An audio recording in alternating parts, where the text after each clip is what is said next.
Hello, dear colleagues, and all the admirers of the Eastern wisdom. Please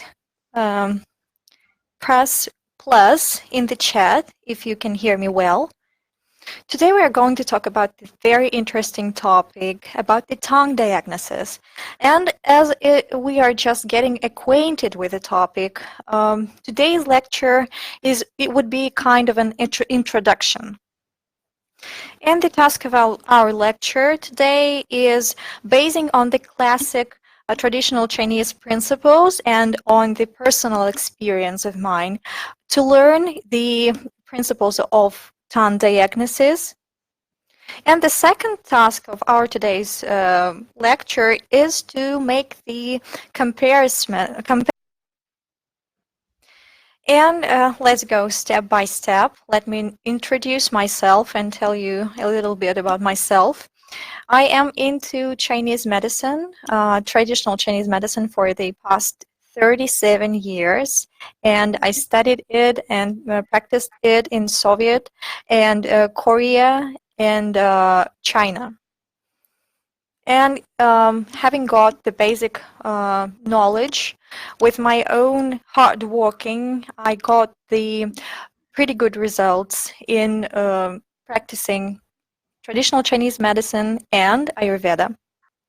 And at the present moment, I have a daily practice at the Karaulov clinic in Moscow. And aside of that, I'm also into the science and trying to explain the traditional Chinese philosophy aspects of medicine by the simple language, acceptable and available for everyone.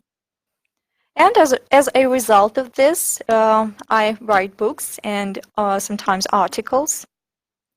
And for some reasons, I do not give lectures that much often, and maybe in the format of webinars, I would give them more often. And now I want to know you better. Please now type in the chat what approach of medicine you practice and what maybe approach of Eastern medicine you are into. So far, I only see more Ayurvedic specialists, not the ones who practice Chinese therapy. I also hear see my students here. It's very good. I see here the very wide range of specialists. I'm sure that for many specialists, my lecture would be interesting. And the plan of our today's webinar, first, we're going to talk about the tongue diagnosis in traditional Chinese medicine. The second point is the advantages of tongue diagnosis. The third point is the main concepts and terms in traditional Chinese medicine. Of course, it is a difficult task to describe all the terms that there are in traditional Chinese medicine, but I will talk about the most vivid ones, the most important ones. The fourth point is tongue anatomy and the normal state of tongue. Of course, when talking about tongue anatomy, we're going to talk only about those points that are important within the context of tongue diagnosis. All the other aspects you can find in any medical literature yourself. And the next point is the key aspects of the correct tongue diagnosis. It is important to discuss because sometimes there is an incorrect carrying out of the process and the tongue is not seen as it's supposed to be seen. The next point is the peculiarities of the taking photo of the tongue. Of course, the photography has developed, and this is very convenient nowadays because I have some people who are in the other part of the world and they can just send me a picture and it's very convenient. The next would be the real clinical examples from my practice of my patients that we could discuss, the real pictures of the tongues. And the last one is the discussion of tongue diagnosis module. My experience of usage will compare the assessment which is carried out by the therapist with the naked eye, if I may say so, and the computer diagnosis of VedaPulse. And the three pillars of Chinese diagnosis approaches are the pulse diagnosis, the diagnosis by tongue, and investigation or the collection of anamnesis data. Nowadays, we have a lot of different methods of diagnosis, and we never can get enough. We can talk a lot about how the ancient Chinese doctors didn't have all the academic advantages that the modern doctors have today, but using those old ancient methods of theirs, they succeeded in making a correct diagnosis. And there is no effective therapy without the correct diagnosis. One of the greatest aspects of diagnosis is HRV diagnosis, the newest method of cardiology, which is used by VedaPulse technique. And there are two ways in which we could explain the importance of pulse diagnosis today. First, we can get data on the state of the patient fast with no invasive methods.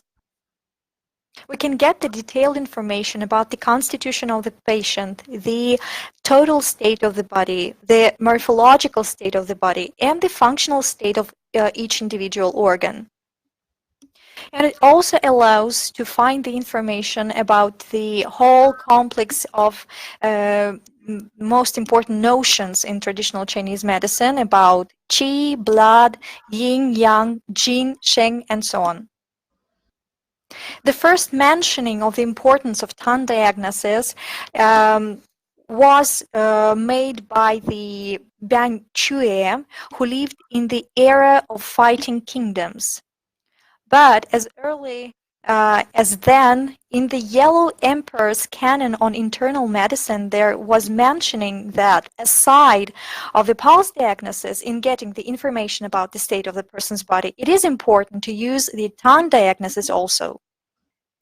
And appeared long ago, the new era, the tongue diagnosis was developing, improving, and it was perfected in the practice of many outstanding specialists.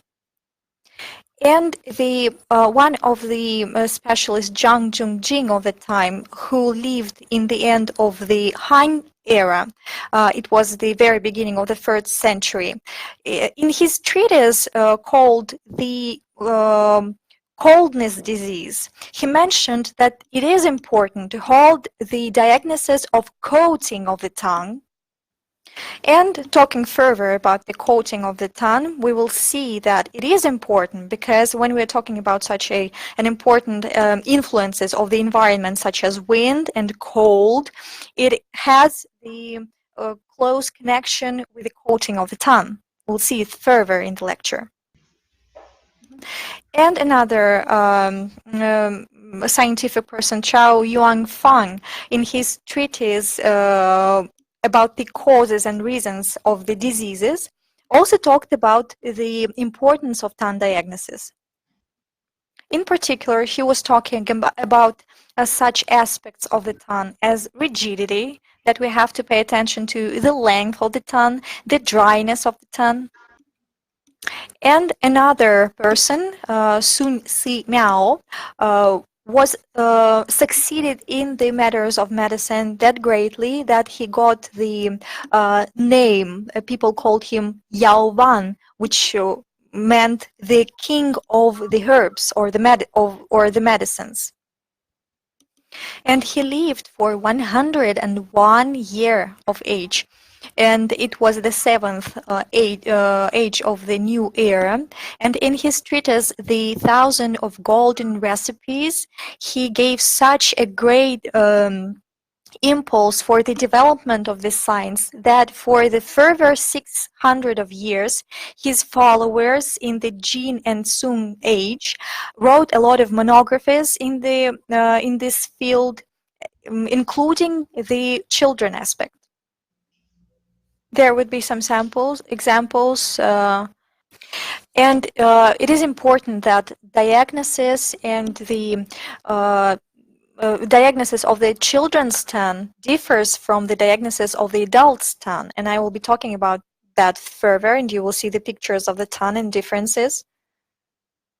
So Zhang Junzi tried to research the state of the tongue under the influence of coldness, and after 1,500 of years, his follower Ye Tian Shi founded a school that had the name the School of Heart Disorders, literally, and he examined or made a lot of researches, as well as his followers Wu Tun and Sui Shenbai, about the influence of the external environmental factors such as heat and warmth. Wang Shuhe, in his treatise on pulse diagnosis, strongly recommended to correlate pulse diagnosis and tongue diagnosis. And it is considered that the first image of 12 possible forms and looks of the tongue was made by Ao in his treatise, The Golden Mirror of the Coldness Diseases. After some period of time, Du Qing Bi added to the Ao's 12 images 24 more images of the tongue. And developing Ao's beginning, Zheng Dou Yuan in the Ming era added 137 pictures more. Finally, in 1668, Chang Deng Xiang, in his work by differentiating of tongue images in different disorders, of coldness, he inspected the work that was done by his ancestors and removed some incorrect images, and there were only 120 images left in the final. So we may say that tongue diagnosis is highly informative. It is effective in analyzing and finding the acute and chronic disorders, and it is easy for understanding and learning. And the tongue diagnosis technique is being perfected every day by Chinese specialists, by the VedaPulse company, and by me. The investigation method or the questionnaire method of disease diagnosis is the third in the list of important aspects of diagnosis in traditional Chinese medicine. The questioning is held in a systematized manner with the usage of such a special scheme called 10 questions. It is a very convenient way of analysis because asking rather a simple question to the patient, the doctor gets closer to the correct understanding of what is really going on in the body he's inspecting. He may learn the reason, the causes of the disorders, the current state of the patient, and also make some prognosis for the healing of the person or the progression of the disease. And it is also important that doctor can hear the client's personal opinion on his present problem. And which is the most important, that during the investigation, the specialists start using the 8 main principles of the diagnosis. It allows the specialist to correlate the information he hears from the client with the data provided by pulse diagnosis and tongue.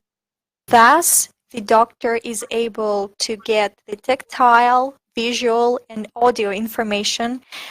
In that way, he's getting the maximum information about the patient. So the question include, first of all, the sensitivity to the cold and if there is an increase of temperature. The second question is if there is a sweating, excessive sweating. Third thing is the character of pain. The next thing is the localization of the pain and the feeling of discomfort, where in the head, chest, maybe all the body or the joints. the character of urination, the next, and the defecation. The 7 point is menstruation, and if the menstruation is painful. 8 point, the sleep of the patient. 9, the hearing and visual abilities, the vision.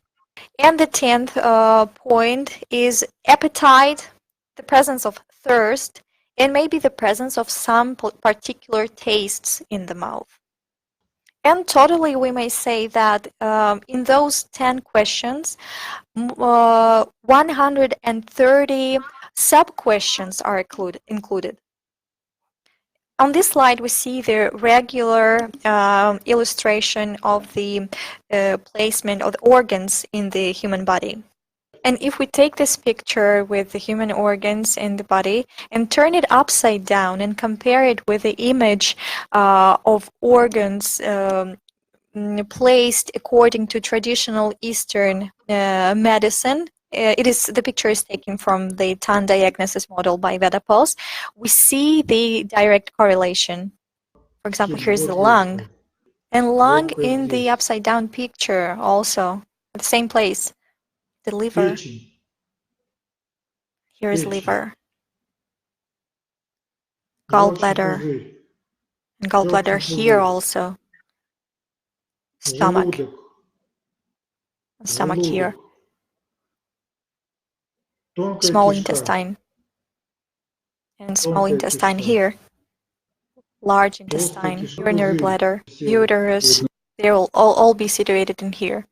We may say that Eastern traditional medicine uses the same logic, only it is turned upside down when it comes to TAN.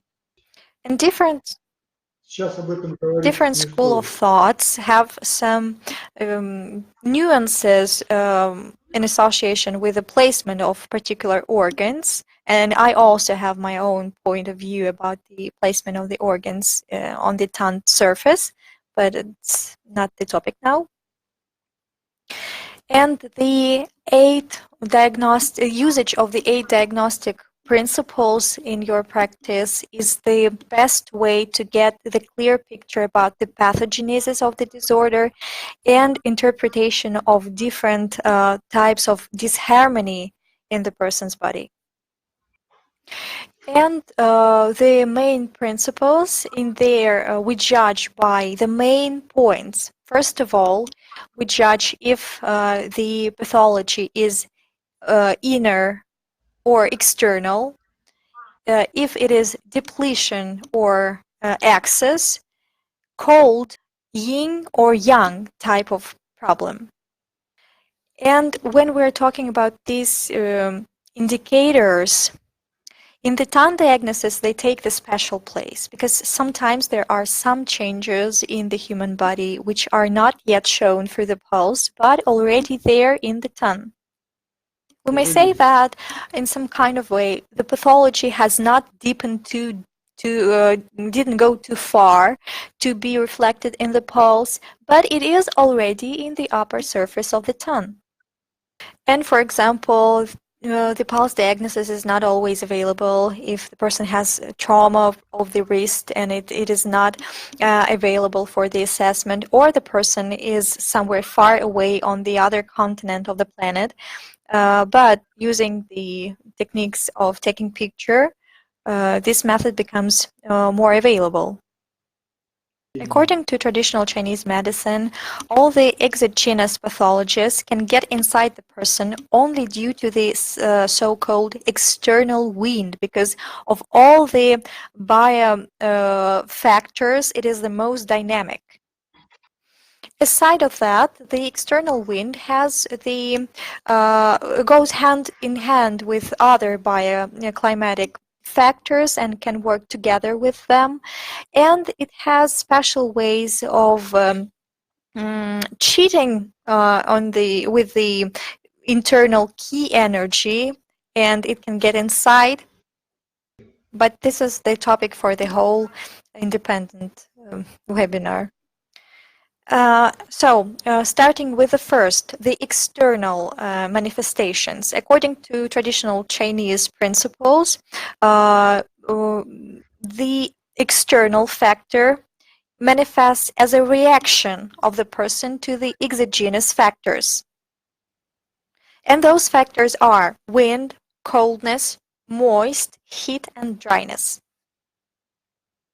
And according to traditional Chinese medicines, the layers or the deeper surfaces, the layers of the body are compelled of skin, the muscles, the tendons, bones, joints, the outer entrances of the channels, and collaterals. Those are not the internal organs.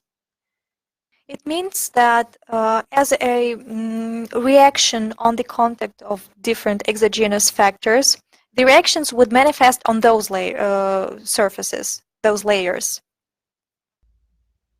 And if we're talking about the tongue surface and these levels of the human body, we may find those levels on the first and third sections of the tongue, and the flank parts of the tongue, especially from the right. As a rule, the first exogenous influences are not very clearly seen on the tongue. They are not manifested as hard. For example, as an influence of wind, cold wind. After such influences, the only manifestation that we may see on the tongue is the thin white coating. I mean that the specialist only notices some changes in the surface of the tongue. And if we're talking about the wind and heat at the same time, on the early stages of influences of such exogenous factor as wind and heat, we would see the white, thin coating on the tongue. Белый, тонкий, сухой. Белый, тонкий, сухой. White, thin, and dry. It would be thin because wind and heat has just entered the human body and influence only the surface layers. And also it is white because it is the early stage. And it is dry because heat, by its nature, dries all the fluids in the body. And the more the heat goes deeper in the body, the coating becomes more yellow. And in some cases, in the wind and heat influences, the coating may become gray and even black with a change in the color of papillae. Dry plus cold may be the influence of dryness and exogenous cold may result as the freezing, and dryness plus heat as the sunstroke. Outer moist will be described below. And the internal state, the internal level. In the internal level, the pathology is already there in the human body, and the difference between the external and the internal levels is that in the internal state, the pathology would not affect the external parts, the external or the upper surfaces, upper layers. And it is considered that the internal pathologies are the result of incorrectly treated or non-treated at all the states that were on the first place external.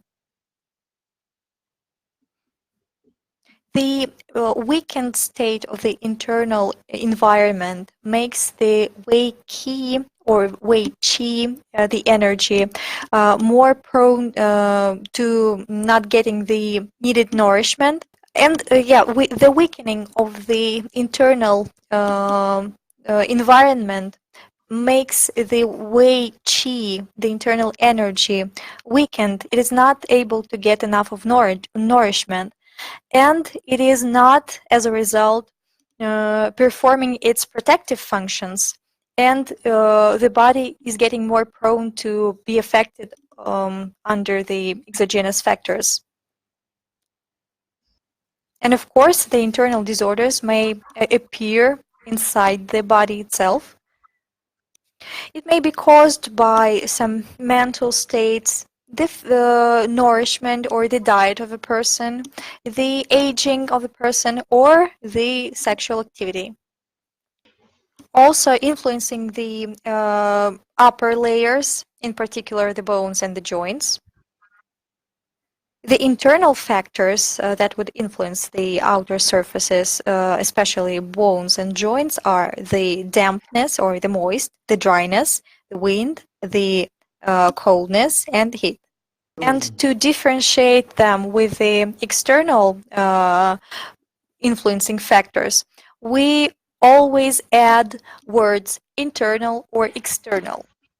External wind or external dampness or internal dampness and so on. Aside of being a reason or a product, aside being a product of yin-yang imbalance in the body, they cause the imbalanced relationship between the qi energy and the blood. Also between the Zanfu, also between the Jiangfu organs. And topographic evolution of the pathology from the external parts of the body to the internal root is greatly seen on the tongue. And by evolution of the pathology, I mean not only the deepening of the pathology and going it deeper in the body, but also some modifications and changes in the state and strengthening of the pathology as well.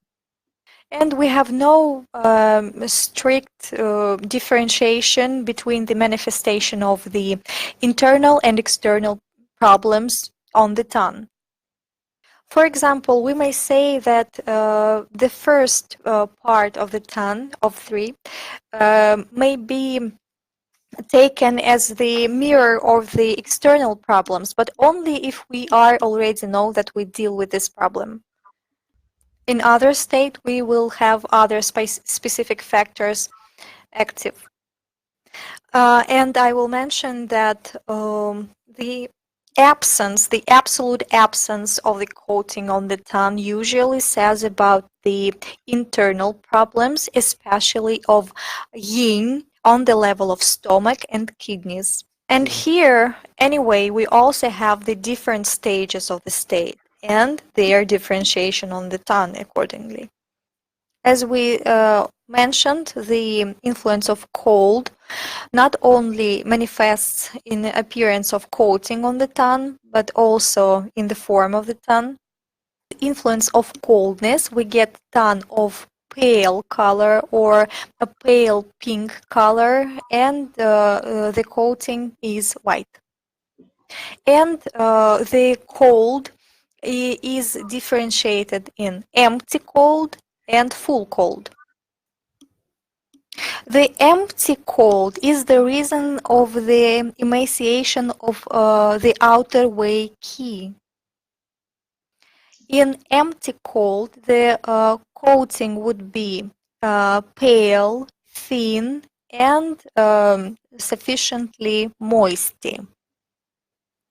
White color of the coating will tell us about the presence of coldness, and the moistiness tells us about the yang. Moistiness tells us about the presence of yang. Rarely, in a more chronic situation of deficiency of yang, the coating would get dry, but still of a white color. It will tell us about the complete distortion of the circulation of fluids in the body. The full or excess cold. And if we're talking about the full cold, it would be caused by the excessive yin or cold nature in the body, which may be external and internal. And the external excessive wind is the external wind that we were talking before. And the excessive external excessive external cold usually manifests as a pale coating. It would be thick, moisty, and slippery. The body of the tongue would become more pale as the excessive cold distorts the yang circulation, and yang is responsible for transportation of blood to the tongue. And the coating would be much thicker than in the empty cold. We may say that the thickness of coating would be the marker for us to understand which type of cold it is, the empty or the full cold. We would get the white, the wet, and the slippery coating on the tongue because yang is impaired, and yang is responsible for transformation and transportation of all the fluids within the body. In other words, those fluids would start accumulate in different organs and parts of the body. In both types of the cold, the color of the tongue may become bluish. We usually get the bluish tongue in chronic situation of cold in the body with a complete impairment of circulation of chi energy and blood. In case the tongue turns in color into the purple bluish, we can say that there is a huge blood stagnation that may be turned later into the situation of heat in the body. The fire and the heat. Now we're talking about the heat and the fire, and though they are both about the warmth and the warm nature, there is a great difference between those concepts.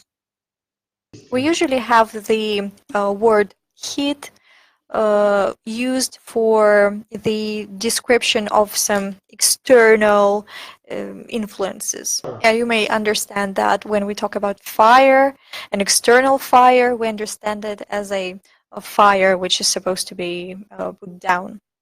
That is why we use the word fire, only talking in terms of the internal states, and only internal states, and only states. And it would be incorrect to use the word fire when talking about the external factors. Of course, some specialists, when talking about some internal problems among each other, they may use the word heat, but it's just a specific of the special talk of the specialists. In the presence of heat or fire in the person's body, the tongue becomes red or deep red in color. In excessive fire, which is usually called, often called the full fire, the coating becomes yellow. The more red the tongue is, the more yellow the coating is, then the more full fire there is in the body. And in the empty heat, there may be no coating at all. Anyway, in both cases, the body of the tongue would be dry. And the locations of the fire in the person's body would be reflected on the same zones on the tongue. We should remember that such drinks as tea, coffee, or some medicines and cigarettes may color the tongue with darker colors, yellow. The dampness would manifest as a thick coating and edematous nature of the tongue, the swelling of the tongue. And the color of the coating would depend on the strength of the pathology and on which pathology it is, yang or yin. And the synonyms insufficiency, deficiency, or emptiness always show the not enough quantity of something or decrease in the quantity. The deficiency may be the deficiency of blood, the deficiency of qi, yin, yang, or fluids, and deficiency of each would have its own peculiarities, and of course they would be represented on the tongue specifically. There are some specific states of the person's body which are called half internal, half external. It is the situation when the pathogenic factor did not go completely inside and did not stay outside. And usually such half external, half internal states are associated with the disorders of Shaoyang organ or the gallbladder. As you see from the very name of the state, it is very confusing and no classical description may be used for it. So it is better to make not a superficial learning of such a state, but go step by step. And stagnation of qi and stagnation of blood can be both external and internal. They may be in excess or in deficiency. And the form and the color of the tongue in such states would, of course, change. And differentiation of the state by yin and yang widely depends on the identification of the problems of fullness and emptiness, and heat and cold. I'm not going to hover long time over the anatomy of the tongue. I would also only mention some points that every average specialist of the medicine knows, and we'll go further. And the specialists know that in the embryo, the tongue starts to form during the between the 4th and the 8th week of the pregnancy, with other important organs such as nervous system, brain. And we have no contradictions in if we say that the part of the the part of the body can tell about the total state of the body. And making the tongue research one of the most important places in the anatomy of the tongue is taken by the papillae of the tongue. And the most important types of the papillae are the filiform papillae, the fungiform papillae, and the circumvallate papillae. The filiform papillae have the outstanding sensitivity, and they may get longer, especially during the disease. This is the very change that the specialists see in the person's tongue in the influence of the outer wind and cold or dampness. The look of the filiform papillae start to change. They may become bigger. And those changes are not the changes that only take place like on the outer surface of the tongue. The very papillae themselves start to change. They become bigger, and also we get the products of protein disintegration staying in between those papillae, and we see all those coating, and it's not external, it is something that comes from the very tongue. In children, those papillae are more well expressed, they are more developed, though during aging they become lesser and lesser, and this is an important point. The circumvallate papillae are mostly situated on the tip of the tongue or on the 1/3 of the tongue. They are 3-5 times lower than the filiform papillae, and they remind the orange covering. The biggest amount of circumvallate papillae are seen in the neonates or the infants, and women usually have more of such papillae than men. And it is the very color of circumvallate papillae by which we judge the blood circulation in the body state. And in the association of this, we use such terms as heat, cold, fullness or emptiness, stagnation, congestion, or toxins. And in the middle of the tongue, we have the papillae of the average height. They are so-called transient or circumvallate papillae. They are white in color, and we cannot see the blood vessels behind of them.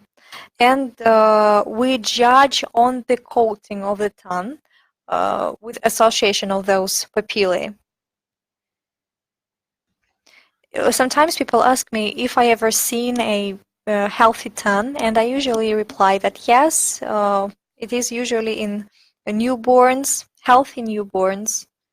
Of course, there are some indicators of norm, but it is almost impossible to find the ideally normal tongue according to our laboratory demands. We literally have pressed on the tongue the constitution, the age, the lifestyle, food habits, the stages of the disorder, the initiation of the disorder, and the terminal state of the disorder, everything. Thus, we have some kind of a layered pie, and we cannot get the clear answer right now and right away, and we always need some investigation and discussions. For example, take this tongue. It looks like it is normal color-wise, but if we talk about the body of the tongue, it is too much flat. And if you look at the right brim of the tongue, it is slightly bigger in the size than the left one. And to my mind, if we're talking about the coating, it is slightly thicker than it is supposed to be according to norm. So the normal state of the tongue. The tongue is supposed to be pink or light red in color. The coating is thin, white, transparent, and easily washed off. This is very important.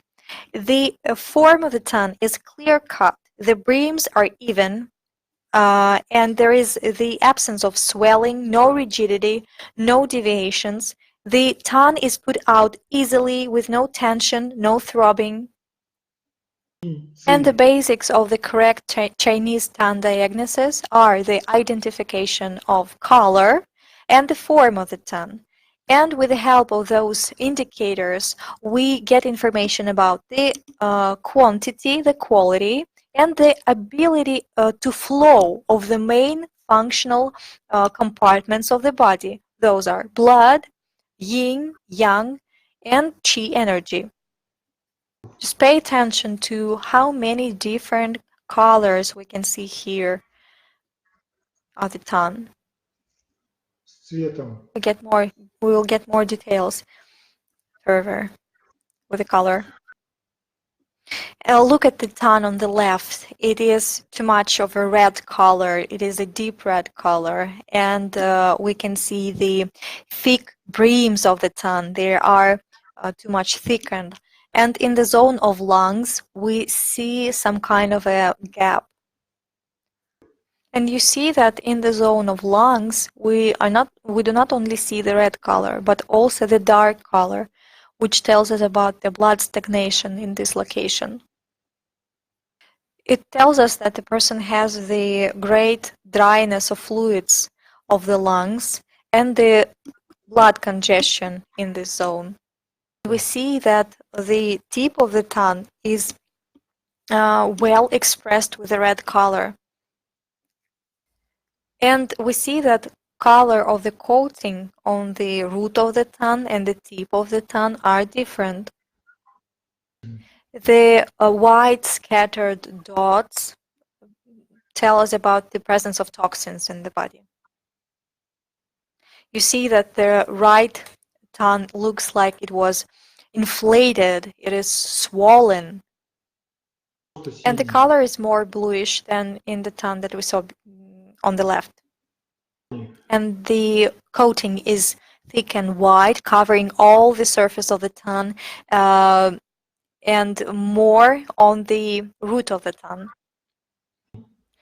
The thickness of the tongue is moderate, we may say, but if we look at the root of the tongue, we see the prolongated filiform papillae, and in Chinese tradition it is called the thick coating. And the tongue on the left, we see that it is of a red color, and it has some peculiarities about it too. So pay attention to the fact that there are no papillae marked. We see that there is no coating on the tongue, and the body of the tongue is extremely dry, and sometimes they call it the polished tongue. And we discussed such a state. We know that if we have the red color, the absence of coating and dryness of the tongue, it means that it is the empty heat. And look at the tongue on the right. It is completely different. It differs from the previous one. It is pale. We may say it is bluish pale, and it is swollen in the first part. And the coating is rather thick. So by this time we may say that it is the state of cold in the body with blood congestion states and dampness in the lungs, and the person has a tendency to get colds often. The person also has problems with digestion. It is so called the weakness of spleen yang. And as I have a question in the chat, what diagnoses are there for those two tongues? And as I already mentioned, the tongue which is on the left is the empty heat, and the tongue which is on the right is the complex of problems associated with the yang of the spleen plus dampness issues. And if we try to make some parallels or correlate this with the Western medicine, there can be a vast of diseases which would be with such manifestations on the tongue.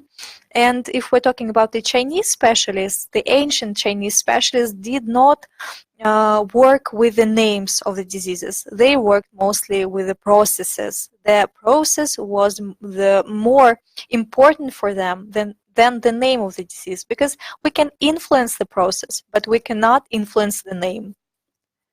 Yeah, and I have the continuation of the question.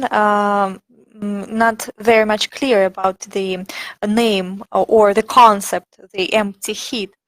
Yeah, we had some description before, and I will tell more.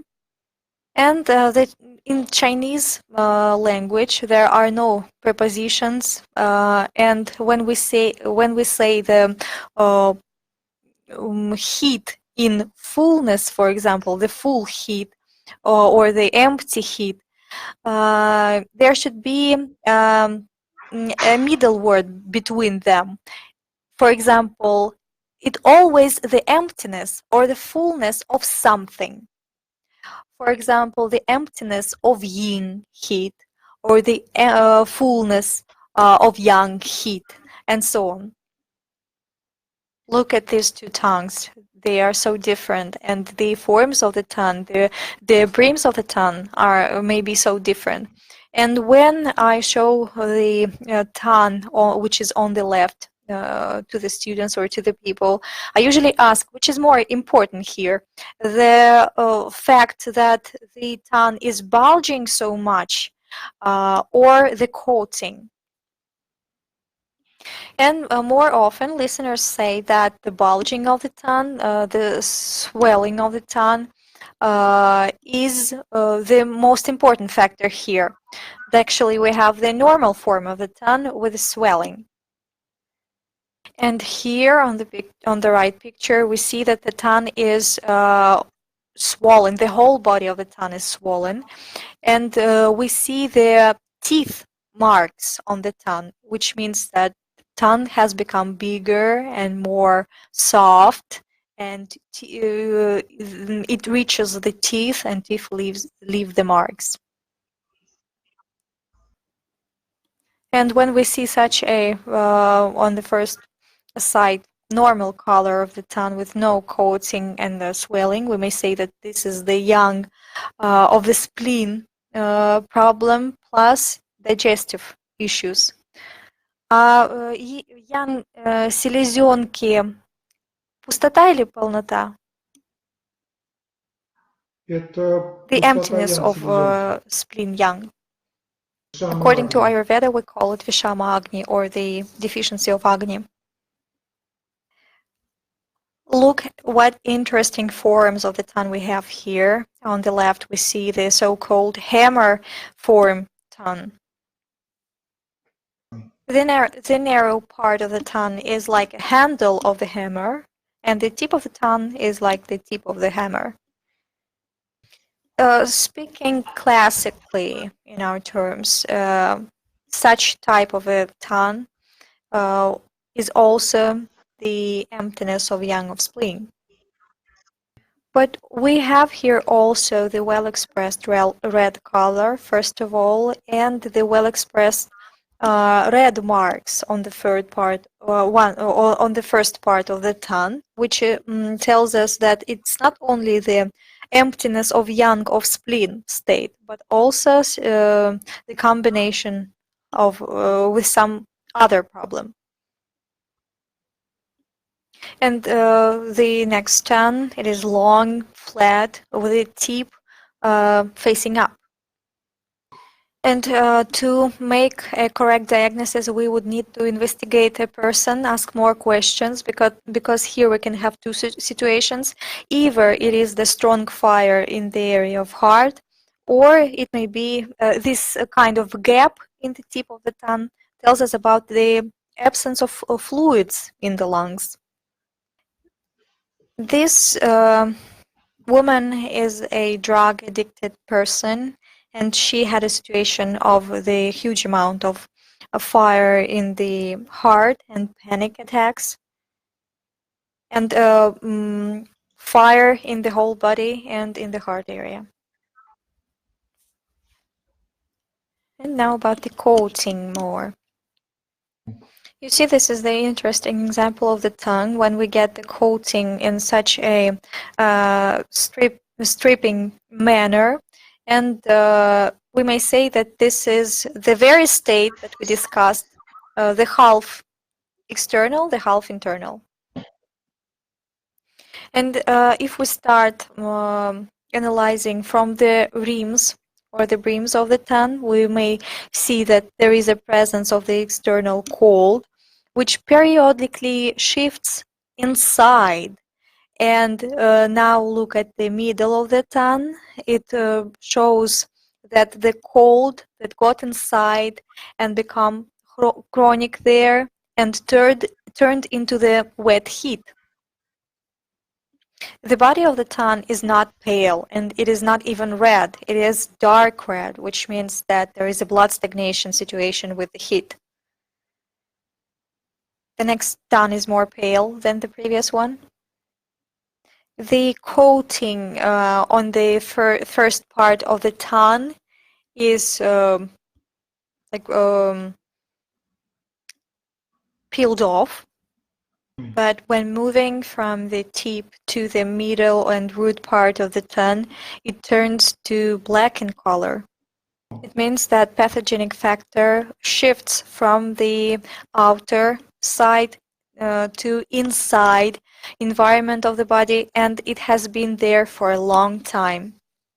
The body of the tongue is bluish in color, and it tells us about the blood congestion situation, and the whole picture that we see here tells us about the long stayed cold. The cracks and deepenings in the tongue, look how different they are. Their form and their location are also important. The classics recommend to assess the tongue when the patient has just waken up and didn't get up of bed, and he didn't eat, didn't drink, And in real life, we need to make some corrections to make the picture more accurate and clear with the help of questioning. And the mood of the patient, his state is also important because being in a particular state of stress, in a hasty state, or in a vigorous talk, we may get the frothy coating on the rims of the tongue. The body of the tongue can change its color to lilac or pale. And as soon as the patient calms down, the tongue may change its color to normal. So I always recommend to take some gap of time and to make several assessments during the meeting with the patient. Usually we use two surfaces of the tongue, the ventral or the under surface of the tongue and the dorsal. The dorsal surface of the tongue, it is usually sometimes called the back of the tongue, and this is the surface that we see. And the ventral part of the tongue is the under part. And this was the pregnant woman who went through gystosis. The tongue is big, swollen, pale, with bluish. And even after giving birth to a child, if the situation is the same, it would tell us that she still has the blood stagnation syndrome, the empty blood, the deficiency of young. The blood stagnation is better seen on the ventral or the under surface of the tongue. We can judge by the veins. And the more those veins bigger, swollen, and situated mostly in the thief upper part of the tongue, then the situation is more difficult. And judging by ventral surface, we can identify venous stagnation and also the arterial stagnation.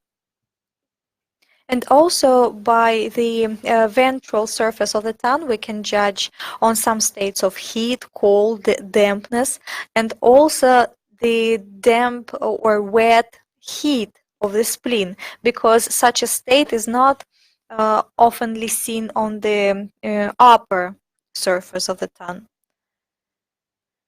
Sometimes the illustrations or pictures we see even in the specialized literature present the tongues that cannot be considered or taken for the sample as an example, because they are either the superficially tense or artificially tense or purposefully tense, and we cannot see the root of the tongue in such cases. And in such case, the results of the assessment would be incorrect too. That is why it is important to have some rules for the correct output of the tongue.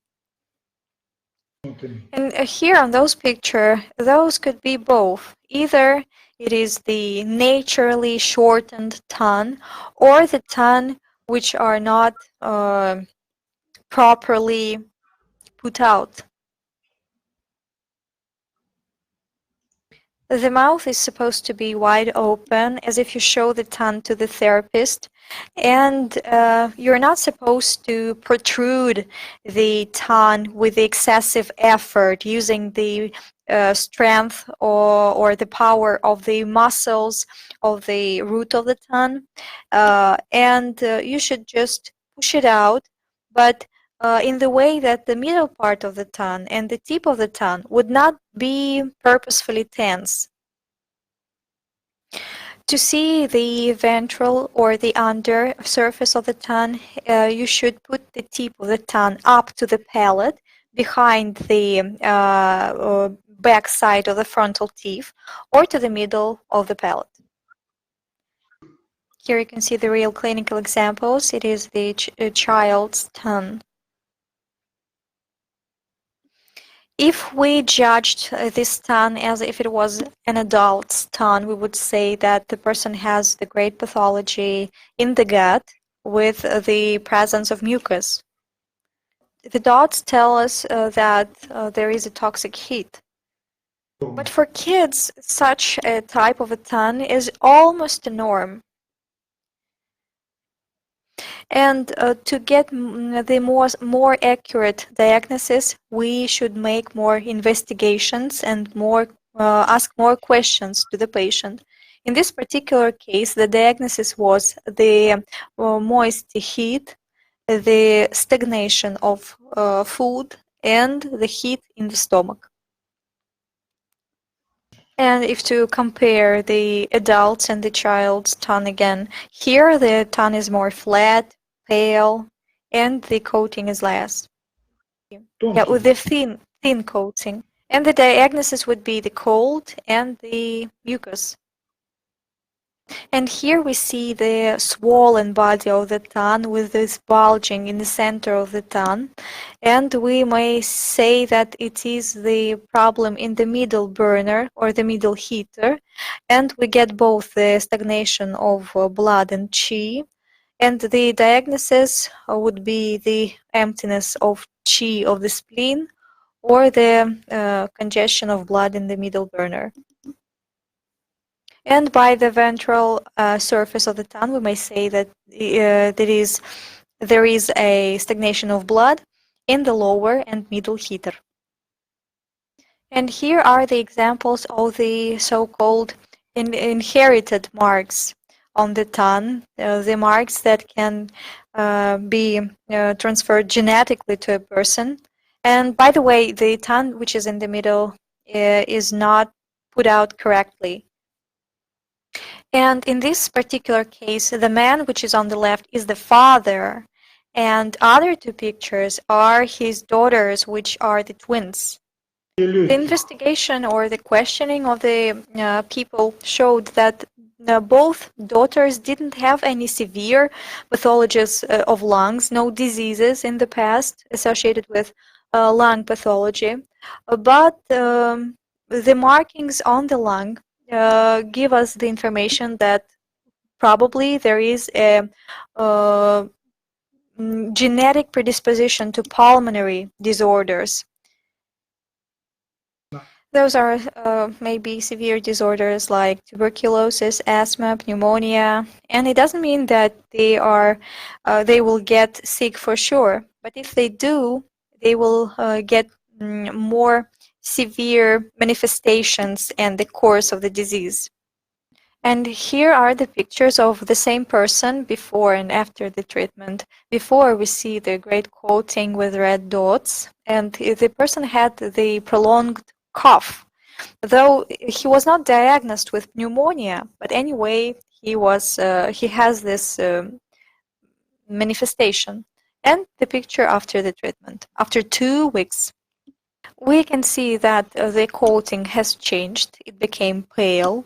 It means that the acuteness of the state has gone, and we're still having dots here, but the coating became more thin. So the important points, if you want to practice taking photos of the tongue for the diagnosis, first of all, you should follow the confidentiality rules. Take the picture only of the oral cavity, only the picture of the surface of the tongue. The next important thing is that being outside, the tongue may change color. So before making the actual picture, you should remember that you should not the patient should not hold the tongue outside for too long. So you should try to make couple of focuses and experiment couple of times, train a couple of times before the actual picture, so you could do it fast. And you should also make the photo fast, because for the patient it's not that easy to hold the tongue outside. And also the lights of the camera may irritate the eyes of the patient. You should remember about this. some other important things. The photo may change the color, the initial color of the tan, and you should take care that the color of the tan on the picture is the same as the real tan. So you should compare the picture that you get and the real picture. Try several variants. Try to take pictures with flashing light and without the flashing light, with natural light and with electricity light, so you could choose the better variant. Because sometimes the flashing light may create some flashing on the tan. And it is useful to create the archive of the pictures of the same person, for example, so you could better analyze the peculiarities of the treatment and dynamics of the treatment. And aside other useful modules of VedaPulse, there is a new module which is called TAN diagnosis, and it was so successfully linked with the computer pulse diagnosis. I find it very much logical and witty to combine the reflection of Ayurvedic vision and data on pulse diagnosis according to Ayurvedic concepts with TAN image. Now, thus we can see the projections of zones of organs and systems adopted in almost all the Eastern approaches. And also, which is another well expressed feature of the module, is the two important tabs, two different tabs, organ pulse tab and subdosha tab. And we see the different pictures in this tab, though it is the same tan. For example, in organ pulse, we see the cervical region marked in the picture, and we do not get it in the subdosha tab.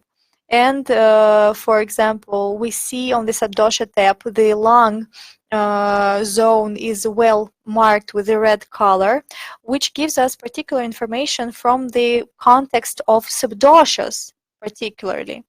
And the most important subdoshas for this particular situation are well expressed.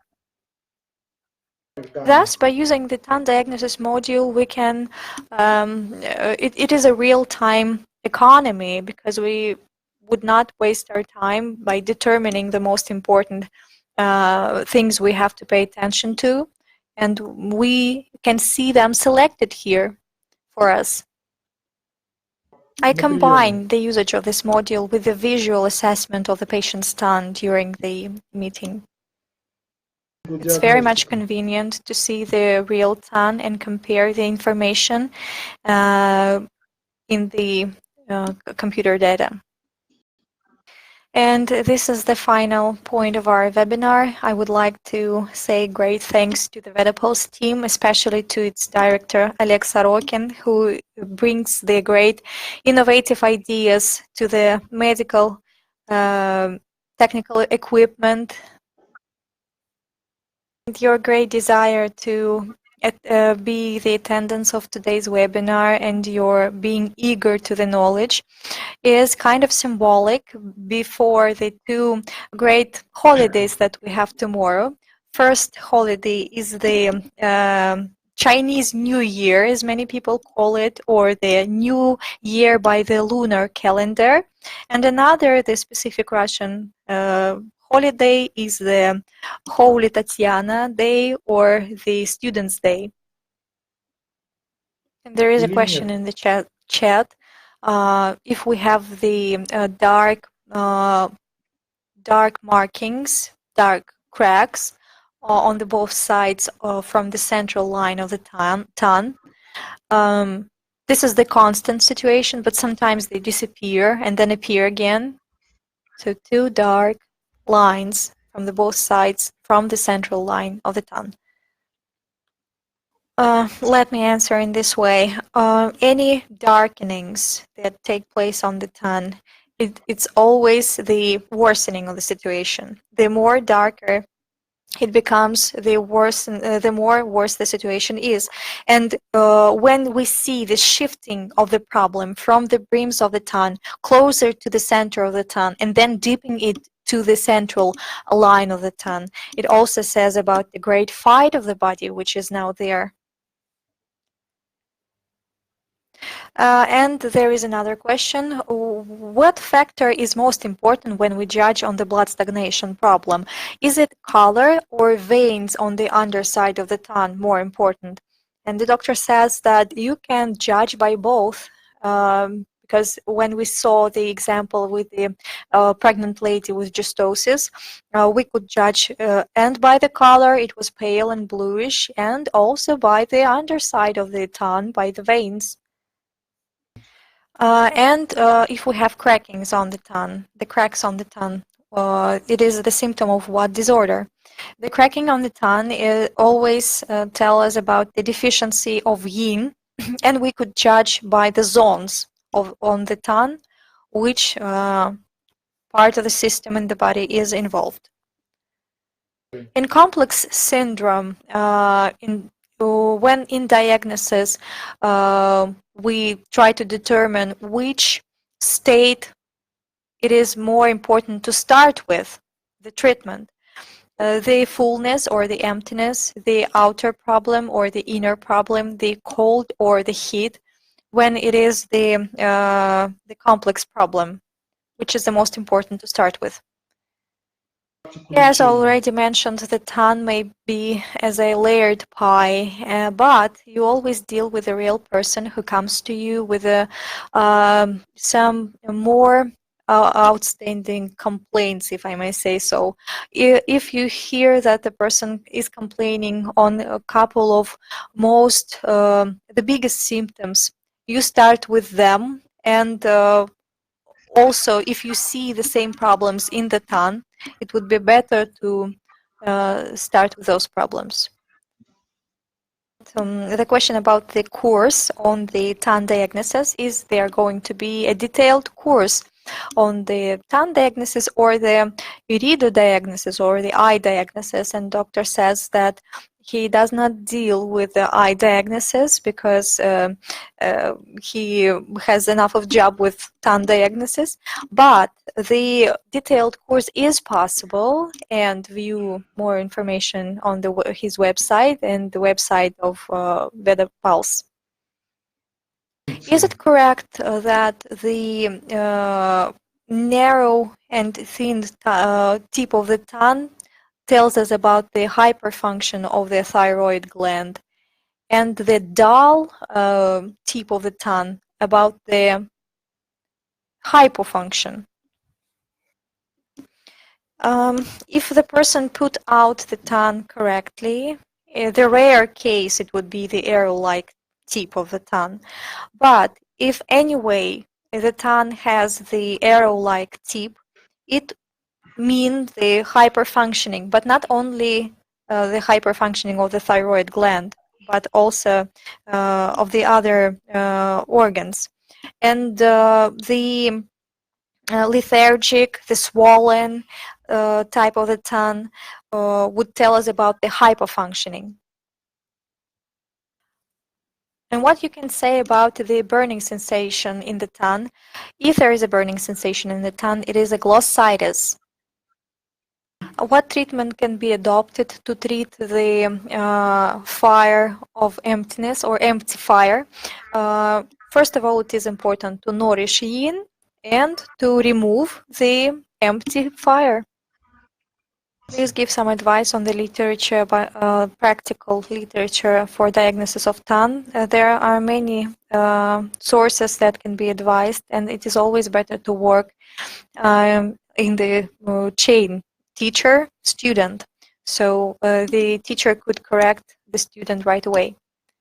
The question, if there is a deepening in the projection of the heart, with the white coating and with the thickening and with the red dots in the projection of the lungs, how to judge on such a deepening of the projection of the heart? And the doctor says that it is important to know what particular part of the tongue you are talking to.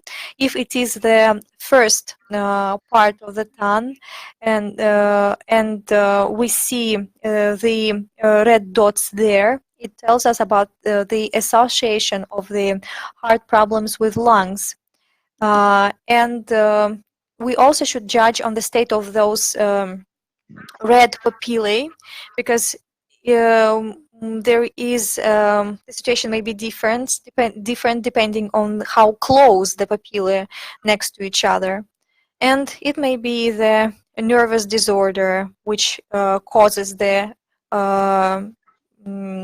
which distorts the shape of the whole body or the shape of the heart, or it may be the toxic heat in the heart. So we also need always need extra investigation, extra questioning of the person. If the cracking on the tongue is situated in the middle of the tongue, just from the tip to the root of the tongue, it is the problem associated with the spinal cord or the spine. And it is there is a question: what if I already translated the question. Now the answer: it is more correct to describe the crack as it goes from the root to the tip when we're talking about the cracks. And it depends on the color. If the color of the tongue is pale, it all may tell us about the inherited problems with associated with the weakness of the heart and the lack of blood in the zone of the heart. And the red color can tell us about some nervous problems that also influence the cardiovascular system. Such a color may be usually seen in the patient suffering from heart disorders. And it also may be the lack of yang of the spine, and we should here take into considerations the zones of the tongue where we see those cracking more vividly. So what is if the burning of the tongue is not constant and the crackings may appear and disappear? Sometimes the cracks may appear and disappear depending on how tense the tongue of the person is, because if the person outputs the tongue incorrectly, it may be too much tense, the cracks may disappear. But anyway, if a problem comes and goes alternatively each time, it may mean that it depends on treatment. If you sometimes give more strong treatment, or on the contrary, a lack of treatment, and the same thing we may say about the burning as well. And we absolutely ran out of the planned time, and I see a lot of questions from you. It means that you have a great interest to the topic. Unfortunately, we cannot cover all the questions.